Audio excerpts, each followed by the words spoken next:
सूरज ढल रहा था, आसमान में लालिमा छाई हुई थी और गांव की पगडंडी पर हल्की हल्की ठंडक महसूस हो रही थी। उस छोटे से गांव में, जहां लोग अपने पुराने रीति रिवाजों और परंपराओं को अभी भी बड़ी श्रद्धा से निभाते थे, वहां की एक बड़ी हवेली में दो बहुएं, सुनीता और रेखा, अपने अपने कामों में व्यस्त थीं। इस हवेली का इतिहास जितना पुराना था, उतनी ही गहरी थी इसके लोगों के आपसी रिश्तों की उलझनें। इस परिवार में हमेशा से संपत्ति और रिश्तों को लेकर विवाद रहे थे, लेकिन इन सबके बीच एक चीज थी जो सभी को जोड़कर रखती थी। वह थी पश्मीना की एक पुरानी शाल। ये शाल परिवार की सबसे बड़ी धरोहर थी। इसे दादी सास ने अपनी शादी में पहना था और उसके बाद ये हर पीढ़ी की सबसे बड़ी बहू को दी जाती थी। ये केवल एक शाल नहीं थी, बल्कि परिवार की परंपरा, सम्मान और आशीर्वाद का प्रतीक थी। लेकिन अब, जब घर में दो बहुएं थीं, सुनीता, जो बड़े बेटे रवि की पत्नी थी, और रेखा, जो छोटे बेटे मोहित की पत्नी थी, शाल का अधिकार किसे मिलेगा, यह एक बड़ा सवाल बन गया था। सुनीता और रेखा दोनों ही अपने अपने तरीके से घर के लिए समर्पित थीं। सुनीता शांत और गंभीर स्वभाव की थी। वो परिवार की जिम्मेदारियों को बिना किसी शिकायत के निभाती थी। दूसरी ओर रेखा चंचल और तेज तर्रार थी। वो अपने अधिकारों के लिए हमेशा आवाज उठाती थी। दोनों बहुओं के बीच न तो खुला झगड़ा था और न ही प्यार, लेकिन शाल को लेकर उनके मन में अपनी अपनी महत्वाकांक्षाएं थीं। सुनीता को लगता था कि वह बड़ी बहू होने के नाते इस शाल की हकदार है, जबकि रेखा मानती थी कि उसका अधिकार किसी से कम नहीं है।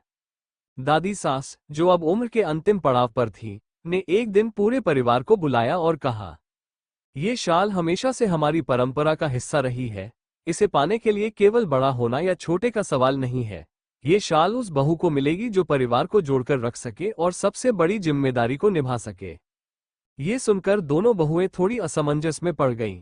दादी सास ने आगे कहा, मैं यह निर्णय कुछ महीनों बाद करूंगी, तब तक मैं देखूंगी कि परिवार के प्रति कौन कितनी निष्ठा दिखाता है। इसके बाद घर में दोनों बहुएं अपने अपने तरीके से परिवार को खुश करने और दादी सास को प्रभावित करने की कोशिश करने लगीं। सुनीता ने चुपचाप अपना काम और भी अच्छे से करना शुरू कर दिया। वो सबकी जरूरतों का ख्याल रखती, बच्चों की देखभाल करती और घर को सहेजकर रखने की पूरी कोशिश करती। वो अक्सर रात में दादी सास के पैर दबाते हुए उनसे बातें करती और उनके पुराने दिनों की कहानियां सुनती। रेखा अपने स्वभाव के अनुसार हर समय दादी सास की नज़र में बनी रहती। वो दिखावे में ज्यादा विश्वास रखती थी। जब भी कोई त्योहार आता, वो दादी सास के लिए खास मिठाइयां बनाती और उनके लिए नई नई चीजें लाती। इन महीनों में दोनों बहुओं के बीच रिश्ते और खराब होते गए। एक दूसरे से मुकाबला करने के चक्कर में दोनों ने आपस में बात करना भी बंद कर दिया। ये बात घर के बाकी सदस्यों को भी खटकने लगी। रवि और मोहित, दोनों भाइयों ने कई बार अपनी अपनी पत्नियों को समझाने की कोशिश की, लेकिन दोनों अपनी अपनी जगह सही थीं। शाल का महत्व उनके लिए केवल एक वस्तु से कहीं ज्यादा था। यह उनकी पहचान और सम्मान का सवाल बन गया था। कुछ समय बाद दादी सास की तबीयत अचानक बिगड़ गई। डॉक्टर ने कहा कि अब उनके पास ज्यादा वक्त नहीं है। ये सुनकर पूरा परिवार सदमे में आ गया। दादी सास ने अपने आखिरी समय में पूरे परिवार को बुलाया और कहा, मैं जानती हूं कि इस शाल को लेकर तुम दोनों में मनमुटाव है, लेकिन याद रखना, ये शाल केवल एक वस्तु है। असली मूल्य तो उस भावना का है जो इसे पहनने वाले के दिल में होनी चाहिए। अपने अंतिम क्षणों में दादी सास ने दोनों बहुओं से कहा, मैं इस शाल को दोनों में से किसी एक को नहीं दूंगी। इसे मैं घर के मंदिर में रखवा रही हूं। जब भी किसी को मेरी याद आए, वो इसे देख ले, लेकिन इसे पाने का अधिकार केवल उसी को होगा जो इसे अपनी इच्छा से किसी और को देने की उदारता दिखाए। ये सुनकर दोनों बहुओं की आंखों में आंसू आ गए।